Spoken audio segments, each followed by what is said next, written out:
The top 10 solo showdown brawlers in season 30. It's time again, and I will tell you what are the best showdown brawlers in the game right now. I'm SnakeThug and I have over 50,000 solo showdown wins combined on all my accounts. So I got a huge load of gaming experience. So I give you this list and also explain to you why these brawlers are in the meta right now and how to play them. Have much fun with this video.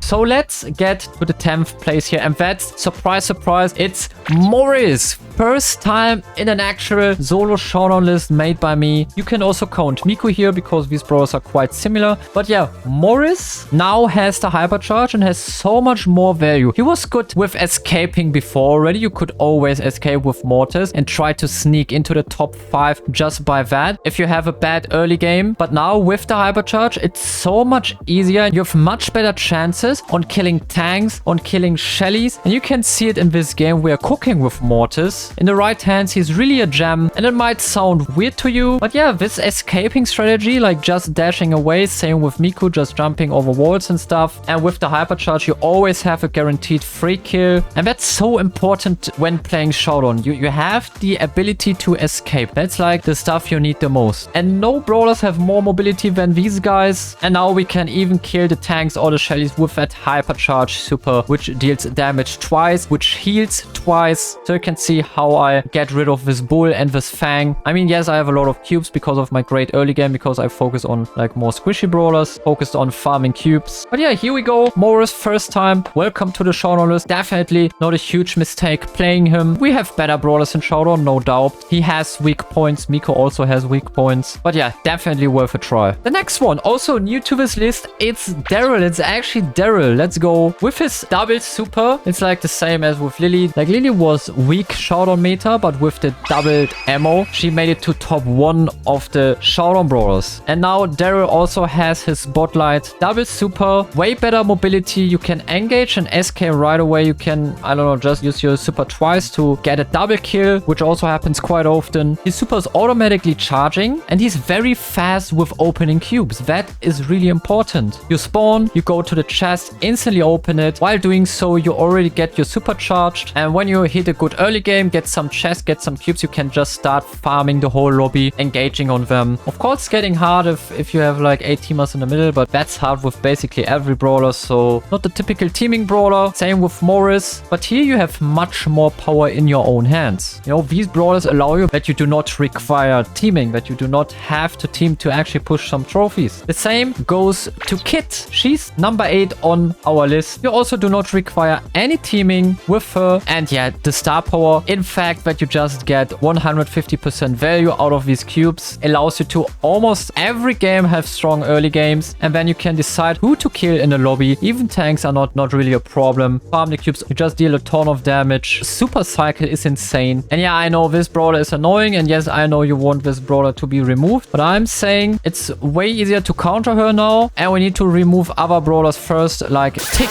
Yeah, the gadget also allows you to have a Leon super at any time, and I just sneaked from bush to bush with that gadget, and you can do such sneaky plays with her. And yeah, this brawler also allows you to, that you don't need to team, jump on your targets, especially on rangers. You have an easy game. It's all about the early game on Kit. Still playable, still a good brawler, so she's top 8. Number 7 is Shelly Van. I mean, Shelly was meta since day 1. You guys know it. She just has so much good maps. Feast of Famine, Cavern Churn, even Safety Center. Not sure about the new map Sunset Vista. I've never played this map, so I cannot really tell too much about this map at this point. Maybe you can write in the comments what's wrong here. But yeah, not much to say. Shelly always been good. The super is great against tanks. The sniper gadget allows you to also compete in range, and is a very good ability against teamers. Perfect endgame brawler. Star power, band-aid, great for surviving, for more sustain. Just an absolute showdown brawler. Just the showdown brawler. Top 6 brawler van is Buzz. And wait, the Buzz is over Shelly? Like Shelly's even countering Buzz? Yeah, I know. but Buzz makes it more and more into the meta. He's a teaming brawler. At this point, he's not only a teaming brawler, but you can play him in Rock Roll Brawl, Skull Creek, and so many more maps. Feast of Famine, Cavern Churn, and so on and so on. I think he became much better in the meta because we don't see too many Shellys anymore. Of course, on maps like Feast of Famine, that's like the pure Shelly map, and the Buzz map in the middle, you know, that's like a war. Shellys between buses. But yeah, since we don't see too many Shellys on other maps, like it became quite rare that we see a lot of Shellys in Showdown, which doesn't mean that Shelly is bad, but people just play other brawlers at the moment. So I decided, okay, if you play Buzz, if you don't see too many Shellys, then you don't have any problem, you know? That's why he's top 6. Great kit counter also. Always safe against Mortis players and also Mikos. And you all know that if you're playing in Feast of Famine, going into the mid, the spinny mode starts and it will be easy to find some friends. And yeah, another guy that will probably, not sure, but probably never leave this list anymore since his release is Cordelius. He's just a perfect balance between escaping, engaging, and also teaming. Like you can team perfectly with his brawler, but you can also escape in so many situations and do sneaky plays when going in the Shadow Realm and just trying to spawn kill someone else. But also in a 1v1, he's so strong. With that hypercharge, you don't stand a chance. Sometimes you have to dodge a bit, you know, play it a bit careful. But yeah, overall, I love his brawler. He's so good in Showdown, and that's why he is top 5. Top 4 is Gale. I was underrating the hypercharge. I thought it's like one of the worst. Then he had this bug, so he dealt twice the damage with one super. But yeah, they fixed the buff, but even buffed his super, which means more damage for his super. And your hypercharge super goes twice. That means you can not only do triple kills in 3v3 easily, by just supering and supering all over again and just team wiping the whole lobby. No, you can also do that in Showdown. Didn't happen to me. I didn't play Gale too often. But yeah, if your hypercharge is up and you hit like 3 or maybe even 4 or 5 brawlers, who knows, you can just end the Showdown round in a couple of seconds. This guy probably also a bit underrated, but he's crazy in solo Showdown. You can save yourself easily from assassins and tanks with your gadget. Your super deals a ton of damage now and keeps enemies away. You can stun them with the star power, or you play the slow star power. Both are quite good. And he's a Showdown monster at the moment. Same as for our plays 3. We could easily switch these plays because both brawlers are really strong in the meta. Is Surge. He always has some maps where you can play him. The most common ones are Skull Creek, Rock Roll Brawl, for example, Stormy Plains. So Surge has some maps where he's good at, also Safety Center. And if you're a crazy Surge main, then yes, you can also play him on 55, but probably not on this new Sunset map. Anyway, we got the Surge hypercharge. It's really, really strong. We get more range. We can wipe out teamers even better. More damage, more movement speed. But the fact that you can wipe out teamers even better now with that hypercharge, just getting a Mandy range, is so good. And in the most cases, a guaranteed kill. Against assassins, you always want to make sure that you have your super. With Gale, it's a bit easier because you just have your gadget. But Surge has a crazy late game. And most of the people will not try to fight with you if you have your super up. If you have your super, and especially not if you're like level 3 or level 4, because you can outrange them also. So as I said, whatever you prefer, you could also put Gale here on number 3. All these brawlers have their strengths, but I think the potential is a bit higher with Surge, because with Gale, you're often lacking on range. Like, I don't want to imagine these Angelo-Gale matchups, for example, and you have great abilities to defend yourself, but not the best movement. That point goes definitely to Surge. Also, the ammo reload, I don't think I have to explain it any further, so we get to the silver medal. That's Angelo and Piper. Like, Piper is not really a silver medal, but I also want to put her, because she's a great sniper, would be lower on this list. But yeah, these are the 2 snipers that you play nowadays in Showdown, and Angelo has these maps like Final 4, has a lot of Cs, he's quite good there. You even see him on maps like Skull Creek. Like, I always see that one guy chilling in Skull Creek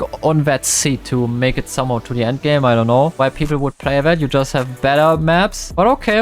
Yeah, and you can basically play him also in Double Trouble. He's an arounder, he has a lot of range, he deals a ton of damage, and on Dark Passage you see him everywhere. Huge meter. I had like 9 Angelos in my lobby when playing this map. Flying Fantasies, you have the perfect C to get away from the outside of the map to the center of the map. A lot of water here. The more water maps we have, the stronger Angelo is. Same for 55. You know, you have these Cs next to the bushes, so you can chill there. A lot of maps filled with water, so that's why Angelo is so good at the moment. Not because of his mechanics. I mean, these are also pretty good, obviously, but the maps maps really play for him. And yeah, on these maps, on these sniper maps, you can basically also play Piper. She has a great hyper charge, also deals good damage. It's a bit easier to hit your target as with Angelo, but Angelo really deserves the second place. Piper, nah. No, Piper would be a bit lower on this list. And yeah, the gold medal, of course. Who else? It's Lily. Lily is just a fantastic Showdown brawler with that gadget and the double ammo. Allows you to one-shot almost all of the squishy brawlers. You play the +1 gear, so you have another gadget. It's the strongest gadget in the game. One of the best star powers in the game. And yeah, you can escape from every situation. You can engage at any time. The super allows you to take out teamers, even from distance, get that instant port, get into your gadget, escape, and do the same thing again. Don't forget, this list is a bit more based on no teaming. Like if we are talking about teaming brawlers, then of course, brawlers like Mac, Gus, or Primo would be in this list. But I prefer to put some brawlers that can defend themselves, where you don't necessarily need to team. That's more interesting in my opinion. And yes, that's it with this list. Honorable mentions, yeah, because of teaming is not included too much in this list. So we have Mac, Primo, Chester, Gus, Rico, and Kevin Schön on this list. These brawlers are also mentionable to play them in Solo Showdown. I hope this list gives you an idea of what brawler you can play in Solo Showdown, like what are your next pushes. And with that, I also hope that you enjoyed this video. If you did,